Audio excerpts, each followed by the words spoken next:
I'm about to ask you a question. Are you ready to answer? Because you don't have anything to follow up. Answer? Because your weak ass will allow that shit. That's why you defend. You can ask me what I will allow, and I can tell you yes or no. You don't know that shit. Bullshit. That's what makes you weak. Because you're making an assumption. That shit. You can't substantiate. You ain't got no fucking choice. All you're doing is making false statements. We can have a conversation as grown men. Ain't no way I'll be okay. But you can't do that because you got a bitch-like mouth. Right. It's even more difficult to determine whether the woman is a hoe based off of her attire today. That's not more difficult. It's not more difficult. It's the same thing. There are way more hoes. Let me rephrase it for the people who are slow. Wait, but I'm saying if the attire for everybody who cut grass was fucking jeans, a collar shirt, and a fucking yellow Rogar vest, and everybody who fucking cut grass now today wears a fucking full tuxedo, I would argue that it's even more difficult to determine who cuts grass because everybody's wearing fucking tux. Agreed. That's not what ain't got damn concept. I think I know why you defend this shit hard like this, guys. You defended this shit hard for a reason because you don't want nobody to judge for what you got going on. I see what's happening. Y'all niggas is slow. This is that bullshit, man. Y'all niggas is slow. You defending that bullshit because you know what you got going on, so you won't defend this shit. You don't want to be goddamn judged. That's that bullshit, Darwin. You made a statement, and I made your ass run that shit back. Yeah, I don't think it's harder. I don't think it's harder to tell who's a hoe because there's more hoes. It's just you have a lot higher likelihood of being right when you think someone is a hoe. When you think someone that dresses like that is a hoe, you have a higher likelihood of being correct because there are more hoes. And good women don't dress like that. Wifely women don't dress like that. No woman who is not for sale advertises herself to be for sale. That's not normal. We're not seeing virgins out here dressing like hoes. We're not seeing girls who just I'm saving myself to a marriage dressing like that. We're not seeing women that we all typically would go look for as wives who present themselves to the world like that because of us being men of some status at least. We want women who are hard to access, not easily available to men, and have not been with a lot of men and have characteristics that we want imparted to our children. Who in the fuck would want their daughter to dress like that? Or who in the fuck would want their daughter to present themselves to the world like that? Or who would like that? Who would want their daughter to marry a pastor and then embarrass his position like that? None of us would. Like, not one of us. If we all kicked it and we were all out with our women, we wouldn't want our women dressed like that if we were all pastors, but now we're all entrepreneurs. Some of us have a 9-to-5, whatever. We go to a banquet and our wife dressed like that. Darwin would be okay with that. Darwin would be okay with that. I'm giving him the benefit of the doubt. Making statements that you can't. No, you said it's okay. I'm giving him the benefit of the doubt, but none of us want our women to dress like that. You said you didn't have a problem with it, bro. He said if I was a pastor. You said you didn't have a problem with it. Willie, did you? No, you said you didn't have a problem with it. We were all pastors. None of us. You said if any of us all pastors. We wouldn't want our wives to dress like that. This man made another ignorant statement saying that I would be okay with it. No, Darwin, I asked you, do you have a problem? You ain't no goddamn pastor. We all know you're not no goddamn pastor. You can't substantiate. I asked you, do you have an issue with? Would you be okay with that? You just sound stupid. You can ask me about would I be okay with it. You can't stand here and say that I would be okay with it because you don't know. So again, you sitting up here as a grown ass man, probably the oldest man on the panel, talking stupid. I'm gonna sit there and say because I think you're a weak motherfucker. It don't matter. That's what it doesn't matter. And you sit there and say you can say that, but you still can't substantiate what you're saying. You're crashing out and you're getting emotional. Let me ask you again. Because I'm calling your illogical statements out. Let me ask you again. You can't substantiate nothing you're saying. You're the oldest nigga on here. You sound foolish. Would you be okay with your old lady? If I'm a pastor. Per what Willie said. No, Willie, what did you say? You said if any of us was pastors, we had wives, we wouldn't want our wives to dress like that. I know that's what I said, Darwin. I'm asking you a different question. You can't fucking do it. So won't you turn your mic off because you can't substantiate nothing you're saying. I'm about to ask you a question. Are you ready to answer? Because you don't have anything to follow up. Because your weak ass will allow that shit. That's why you defend. You can ask me what I will allow, and I can tell you yes or no. You don't know that shit. Bullshit. That's what makes you weak. Because you're making an assumption. That shit. You can't substantiate. You ain't got no fucking choice. All you're doing is making false statements. We can have a conversation as grown men. Ain't no way I'll be okay. But you can't do that because you got a bitch like mouth. You act like a weak man. Keep talking. That's what you acting like. You acting like keep talking. That's talking. Keep talking.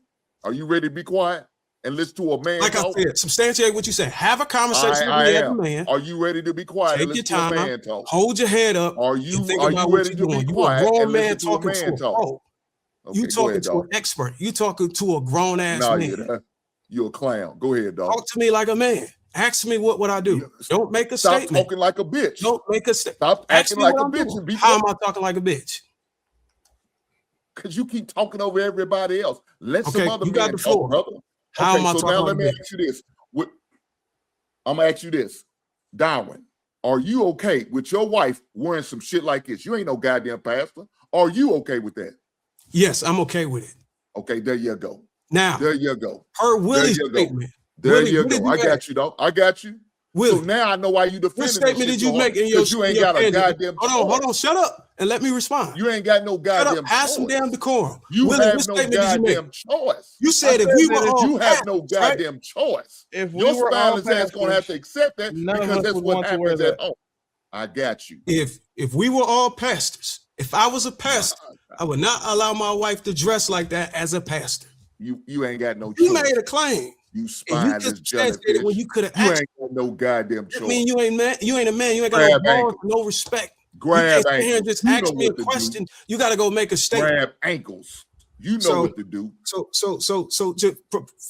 consider yourself checked. You ain't got no choice. Every time you make a you ain't no goddamn pastor. You ain't got no choice but to be okay with it. Because it's you niggas ain't got no choice but to be okay with it. Rely on as OGs that failed a group of niggas like me. We got to come check y'all old niggas. You have no choice. Y'all niggas get on the panel. You get on the panel and you talk shit. You make claims, and you thought a young nigga like me wasn't gonna run back and check your ass. Well, you got the wrong one, brother. Because I'm here. You have to accept it. You have no choice. Hey, y'all got to take this shit over to a DJ Hamp smoke show. Ali and smoke show. We gotta take it there. You ain't got no goddamn choice. That nigga always makes some dumb ass statements. You've been making dumb statements on here for 2 hours and 14 minutes. He got throw it in. I've been checking your statements the whole time. No, dog. But then whenever you get checked and you can't substantiate it, you want to make a false claim. Well, you could have just asked me a question. Just because she's a pastor, that's irrelevant, dog. Pastor not. That's the parameters Willie made when he made the statement. My wife said if all of us was pastors, but you had to we would not let our wives dress like that. That is a true statement, and I can corroborate that. She gonna dress when you like sit here and say Darwin would, now you're gonna have to prove. No okay, how can you confirm that Darwin would? You have no choice. You couldn't. You have to ask me. So all I'm asking you before you make a dumbass statement and put the cart before the horse, ask me the question before you make a dumb statement. You have no choice. I don't have to ask. Okay, you got the floor. You ain't got no goddamn spine. Let's see if you can substantiate what you said. You already showed that to me when you said you can't get more women in San Francisco. This ain't nothing but a continuation of your weak ass. You talking about? I'm gonna leave you alone because I don't want to front you. Man, no why you talking? I done already snatched your soul. Hink, why are you talking to Hink like he run with his hand? You talking to Darwin like he run with his hands on his hips, big dog? You ain't got no goddamn choice. He said he answered the question. I mean, in all fairness, I know he answered.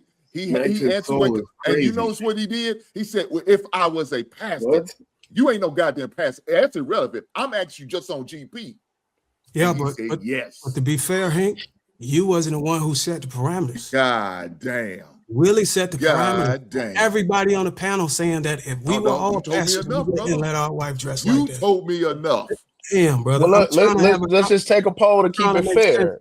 I'm trying to make sense of the conversation for you. Hey, yo, my man. Pause.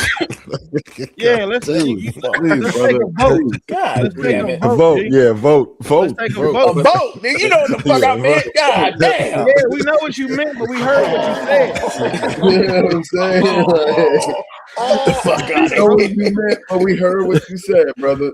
I know why you DJ, you said it because you try to say my spineless buddy Darwin's face. Come on, man. We all started laughing. You gonna take the shit all the way back there. Y'all still got the women in the chat talking about it. We're supposed to be the emotional. Now we gotta cut Try to save his weak ass. And then there's a baby Jamal Bryant right there. I got you. Listen, baby Jamal Bryant. I think some fair points were made on both sides.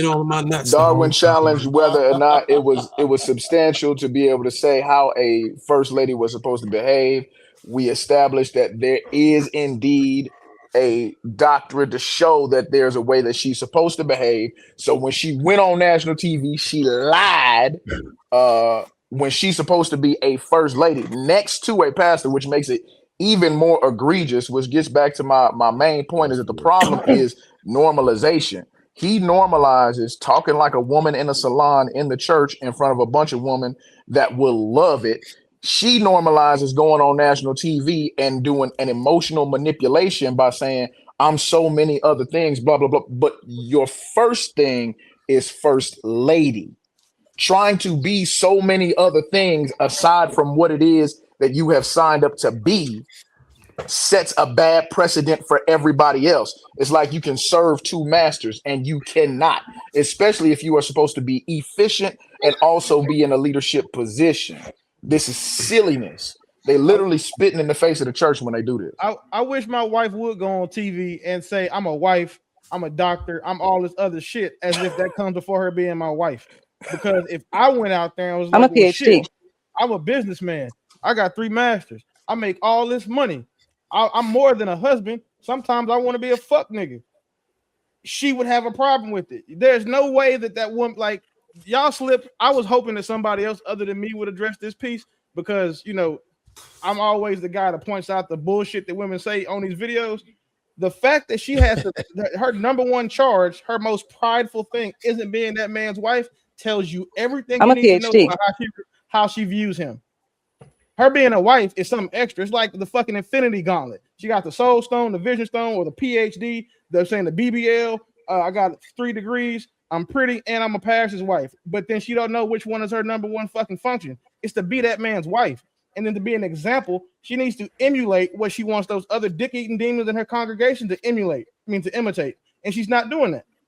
We keep talking about what they need to do. None of that shit matter. All these standards and doctrine y'all saying, oh, first lady post government. It's in the Bible. It matter. The reason why it don't matter, because ain't nobody pushing no consequences on these people. They gonna still bring them. They gonna still open the door and give them the keys to the church, and they gonna keep filling the pews and pouring to the offering. So all this disdain for what they should do, the shit don't matter. You got leaders, you got popes, you got cardinals, and all that shit that can check that shit down. Ain't nobody saying shit about these pastors touching kids and still letting them get behind the microphone. For far as I'm concerned, none of that shit fucking matters. And that's what's being exposed. And we keep refusing to look at that angle, that none of that shit don't matter. All this anticipation and expectation for people, how they supposed to carry themselves in church, it don't fucking matter. Actually, I would say that this is a part. Say that, bro. This is a part of the punishment. Actually, when we are literally calling to account what they are doing, so much so that he had to interrupt a watch night service. Now, I ain't been in church in a long time, but a watch night service is extremely important. That's how you setting off the new year. So if you had to interrupt that in order to talk about the way people were talking about your wife, which you intentionally put her out in the street like that, then you're taking away from everything you're supposed to be doing. Folks are calling you to account. That is a part of the punishment. Now, to your point, Darwin, you were saying that was probably on their agenda, and that's, you know, what they wanted to do, maybe for even more publicity. Fine, it's still going to come with a reaction. And we as a people have a certain standard that we're going to call to account when it comes to folks, especially in a particular position like they are, that then normalize a certain behavior that encroaches on the progress of the people. They're just yelling at the wall. It doesn't matter. No, we're not. Hey, but unless something drastic happened, like he loses his license or his authorization to be a pastor or something like that, then it matters. But if he can what if he loses respect for 2026, none of that fucking shit matters. But y'all gotta remember that was Bishop Eddie Long's church before it was his. Wait, hold on, Willie. But Darwin, we have to acknowledge the fact that the only way that would happen in most cases is by the people causing a ruckus on it, by them saying like, precisely. Hey, this shit is not cool, right? So if none of this matters, then a lot of the things that we do as entrepreneurs on this panel, you, Trev, JR, I think Mont touches on it too. We might as well chuck it. Whoa. Man, come on, man. No, we know what you meant, but we heard what you said. Y'all ain't right. Y'all but we might as well chuck it up and just say fuck it. We might as well stop doing what we're doing, because what we're doing in our own respective crafts is saying, hey, look, the shit that's happening is not cool, it's not the norm, and we're speaking against it. So if it doesn't matter, then what's the point of us doing what we're doing? What's the point of us even being on this panel right now? And I would say, just real quick, a part of the punishment is, we know that as far as the presence of black men in the church, that's been going down drastically for decades. That's a part of the punishment. You may not see it immediate when it comes to his particular church, because he knows how to pander to get certain people that pay to stay, but the church in general will have to pay, and that is by our absence. You know how mad I'd be if I went to this nigga's church for my entire life and then did everything I was taught, you know, because he's a terrible fucking leader, get to heaven and he send me to hell, like, because of who I was following. Like, black people are running out of options to find like some type of religion or spiritual guidance. You can't be Baptist and all this shit because we got fuck niggas like this. You can't be a Catholic because the Catholic Church is the largest child pornography ring known to man. And then we can't go be Muslim because then they think you're a fucking terrorist. Like, it's so crazy how we're the only ones having these issues with our religions or our spiritual, what do you want to call them, journeys, because we keep getting people put in position to teach us, to mold us, and they've turned they've turned church into a business. Churches sell hope like drug dealers sell dope. And you talk about pray and fast, you can't pray for your fucking cable bill to get paid. I have not seen one prayer pay Verizon the $211 a month that it costs to have their internet. I've never seen someone be able to pray that, you know, someone who just got their head blown off, he come back to life. Like, they use hope, despair, and fear to get people to put money into their business. And like, anytime that you guys are talking about these people as if they're a real church and not just, I'm saying, a nonprofit business for tax purposes, and they're using those congregations to actually fund their lifestyles, you kind of lose me. Hey, I know we kind of winding down a little bit. Go ahead, man. I got this wild clip I just want to play right quick. Real quick. This is why I feel like, to me, it feel like gaslighting with Darwin. I don't care about the church and all that type of stuff. But like, as men, I don't know about everybody else, but as men, like, I've been sniping for years. Like, I've been like, if it's one thing I know, it's women, right? And you pretty much telling us that like there's no uniform, and it's like, yo, I know exactly when I'm 98% of the women that I've ever wanted to get physical with, I did. And I knew it and I knew all of the markers. I identify them as soon as I see them, and it's a wrap, and I know what's going on. But it's like you gaslighting us to be like, no, there's no uniform. There's no, what you see is not what you're seeing. It's like, yo, I know exactly what I see. I know exactly how to read a woman. I know exactly how to identify a woman. From a mile away, I can smell it. And we right 90-something% of the time. So that's all I'm saying. Let me just run this. You ain't gonna let him white get in because I think he had something. Yeah, go ahead. He did. You're right. You want to ask something, Mike? Go ahead. Shit, y'all went everywhere with this. I think the point I was gonna make earlier was that to Fresh Point, when he was talking about the wife went on the stand and manipulated the people in what she was saying, he did the same thing. If you listen to how he was rallying up the crowd, he doubled down on what he said, and then he gave them an ultimatum, pretty much: either you gonna co-sign this or I don't want you as part of this congregation.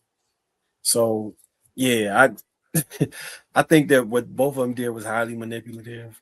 And Darwin, was the point you were making is that there are women who will wear certain outfits with a man but don't wear them outside of that, so you don't judge the outfit? Because maybe if you with if you with your husband, do you think that it's different if she wear the outfit by herself? Well, the whole thing I was saying, do I think it's different if she wore the outfit by herself? Like, yes, sir, like if she with her man and he okay with it, and he's there to protect her, and then you wouldn't consider her a hoe because she's with the man. But if she wore it by herself, would you consider her a hoe? I wouldn't consider her a hoe if she was by herself with it. And when I say whore, I use the term. Okay. Yeah, I know you saying busted open and I'm talking about a woman who is clearly trying to get busted open for monetary gain or some type of exchange. I'm saying that today's society, because the way women dress, and I think we may be giving them too much credit that they're able to distinguish between each other. But that's not what I've been seeing, and that's not what I've been hearing. Also, I've been hearing that it's a mix-up of how they dress. They wear the same hair, the same baby hairs, the same makeup, the same lashes, all of that shit, from the good girls all the way to the bad girls. All I'm arguing is that it's even more harder to distinguish between them because they're more likely to wear the same uniform, so to speak, versus back in the days when there was a clear difference between a woman who was a harlot, a whore on the street, versus an innocent woman, a church girl, so to speak. Like, we got problems today with women dressing like that in the church now. I'm just saying, over time, as society evolves, it's just going to keep getting blurry and blurrier.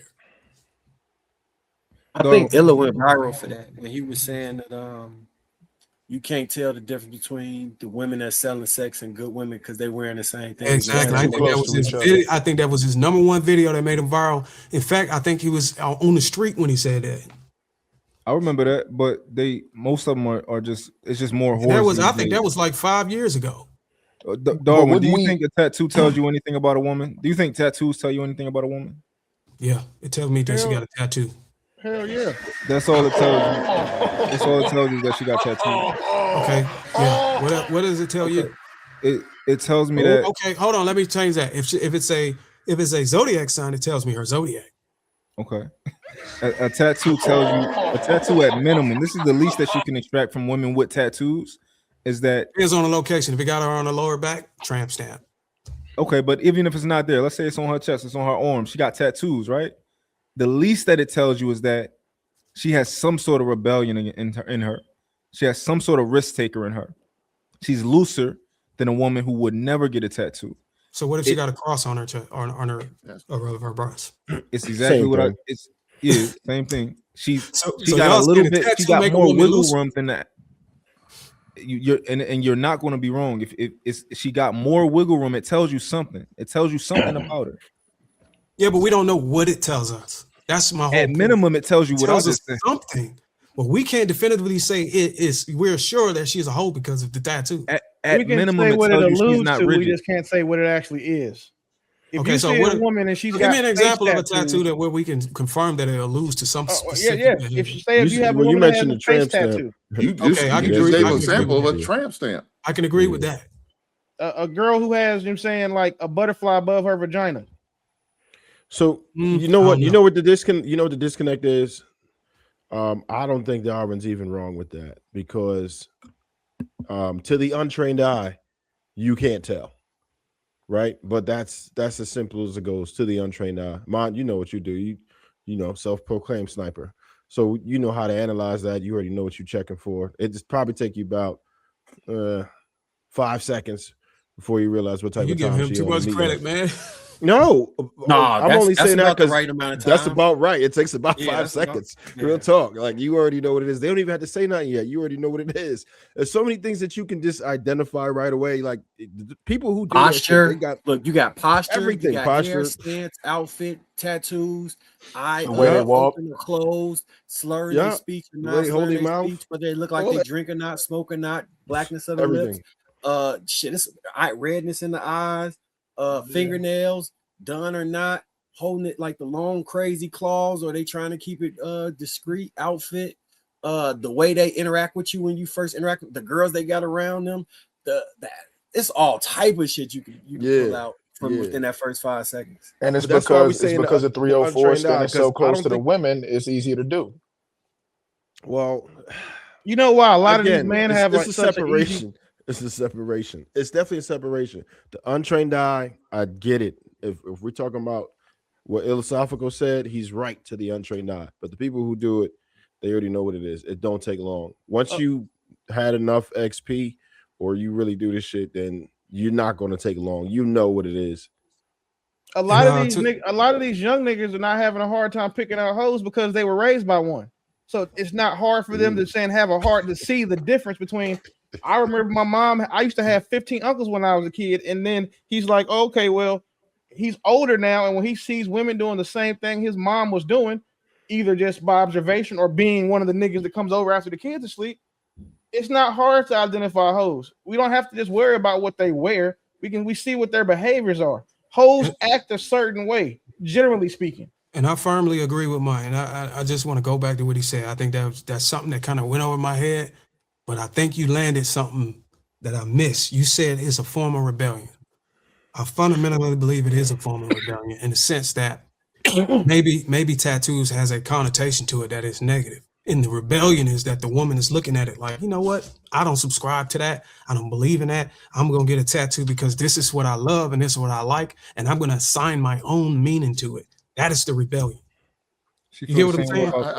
So the rebellion is, I think the rebellion Marcus, is in, Marcus I don't agree with Marcus, the attachment. We talking about experience. This man has no experience with women, so he has very little to none. So this is really the problem. So remember, he talked about, he questioned you guys, he challenged you guys about having experience, said y'all should be doing this, y'all should be doing that. Well, this is why. That's why it went over your head. You didn't see it because you didn't know. You never dealt with it.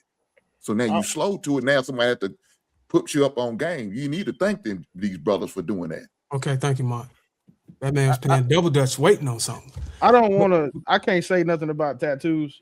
I may look a gangbanger outside of my clothes, so I don't necessarily want to judge women for having them.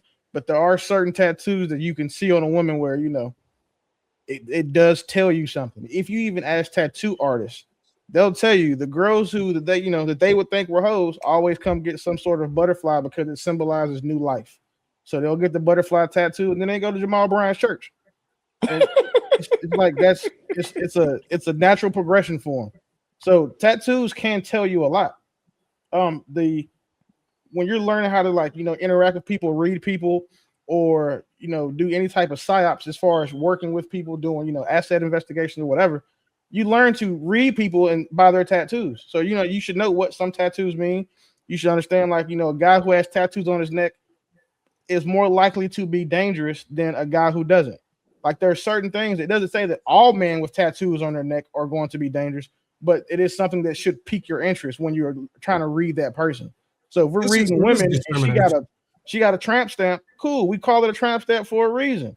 But then the girls who got tattoos on their asses of a nigga's name or some shit like "you'll love it here," it'd be fair to think that a lot of niggas have been back here because she's letting y'all know up front. Yeah, I get it. It's a discrimination. I did tattoos I tattooed for 17 years.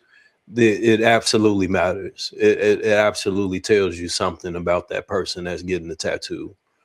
100%. Hey, Liz, you ever did a "you'll love it here"? Who?